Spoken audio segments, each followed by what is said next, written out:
এই পবিত্ৰ মঞ্চত গাড়ীগাঁও নৱজ্যোতি ক্লাবৰ সৌজন্যত বহাগী উৎসৱৰ সোণালী জয়ন্তীৰ মঞ্চদাতা স্বৰ্গীয় মহেশ্বৰ দাস সোণালী মঞ্চৰ দাতা শ্ৰীমতী ৰত্না দাস বাইদেউৰ পৰিয়ালবৰ্গলৈ মোৰ আন্তৰিক শুভেচ্ছা জ্ঞাপন কৰিছোঁ। আৰু লগতে আমাৰ ৰভাদাতা প্ৰয়াত মহেশ দাস সোণালী ৰভাদাতাৰ দাতা অনিমা বাইদেউলৈ মই মোৰ আন্তৰিক শুভেচ্ছা জ্ঞাপন কৰিছোঁ। মই মোৰ নিচিনা নীতি এজনে বৰ বেছি নকওঁ, যিহেতু যোৱাকালি মোৰ মান্যবৰ বৰদাশীল ডাঙৰীয়াদেৱে বিহু সংস্কৃতিৰ বিষয়ে আপোনালোকক ধুনীয়াকৈ কৈছে আৰু মোৰ কোৱাৰ প্ৰয়োজন নাই।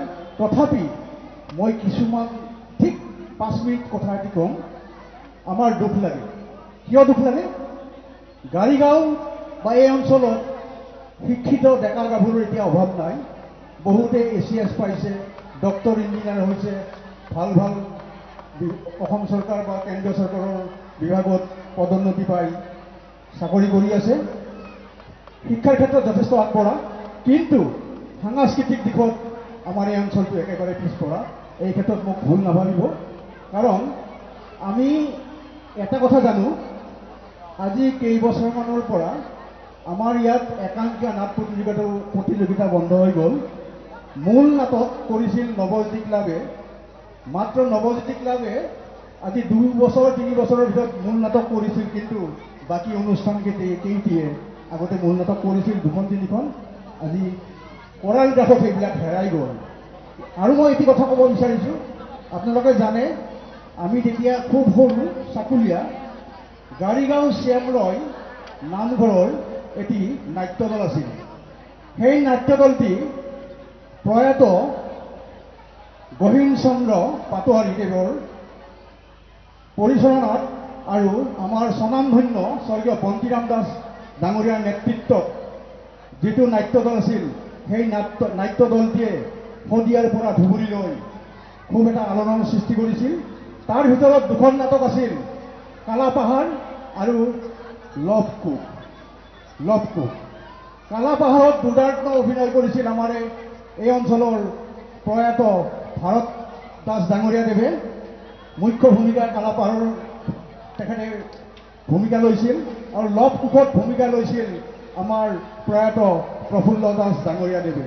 মোৰ এটি কথা মোৰ দেউতাই কৈছিল, যেতিয়া পলাশবাৰীত এওঁলোকক নিমন্ত্ৰণ কৰিছিল, তাত কৈছিল আপোনালোকে লভকুশ নাটকখনহে কৰিব, কালাপাহাৰখন যিহেতু বহুতত চাইছে মানুহ, কালাপাহাৰখন নকৰিব।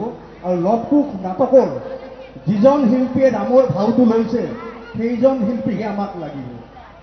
কিন্তু দুখৰ বিষয়, প্ৰফুল্ল দাস ডাঙৰীয়াদেৱে চাকৰি সূত্ৰে ডিব্ৰুগড়ত আছিল। অনিবাৰ্য কাৰণবশতঃ তেওঁ উপস্থিত হ'ব নোৱাৰিলে। তেতিয়া সেই গুৰু দায়িত্বভাৰ দিছিল ভাৰত দাস ডাঙৰীয়াদেৱক। যেতিয়া পলাশবাৰীত নাট্যগোষ্ঠী দলটি উপস্থিত হ'ল, তেতিয়া পলাশবাৰীৰ ৰাইজে নাটক কৰিব নিদিওঁ বুলি কৈছিল। তেতিয়া আমাৰ গহীন চন্দ্ৰ পাটোৱাৰীদেৱ আৰু স্বৰ্গীয় বন্তিৰাম দাসে তেওঁলোকক ক্ষমা খুজিছিল, বোলো চাওক, যদি আজি শিল্পীজনে ভাৰত দাসে যদি ৰামৰ চৰিত্ৰটো বেয়া কৰে, তেতিয়াহ'লে আপোনালোকে আমাক 1 টকাও পইচা দিব নালাগে। কিন্তু ভগৱানৰ আশা, ভগৱানৰ কৃপা, সুদৃষ্টিত, আৰু তাৰে কথা মই কৈছোঁ, ভাৰত চন্দ্ৰ দাসে সেইদিনাই মাত্ৰ স্ক্ৰিপ্টটো গাড়ীত পঢ়ি মনোযোগেৰে পঢ়ি আছিল। নাটক আৰম্ভ হ'ল। হোৱাৰ পিছত ভাৰত দাসে এনেকুৱা দুৰ্দান্ত অভিনয় কৰিলে, পলাশবাৰীৰ ৰাইজে তেতিয়া আমাৰ নাট্যদলটিৰ ওচৰত ক্ষমা ভিক্ষা মাগিছে। এইবিলাক কাহিনী আৰু বহুত আছে।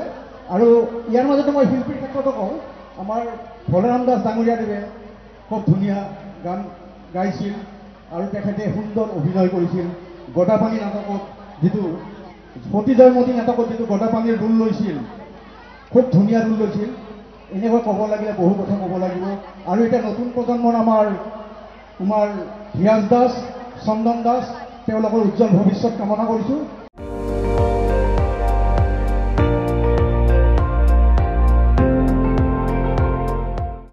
আপুনি চাই আছে ND24, সৰ্বশ্ৰেষ্ঠ নহয়, সৰ্বোত্তমৰ দৌৰ।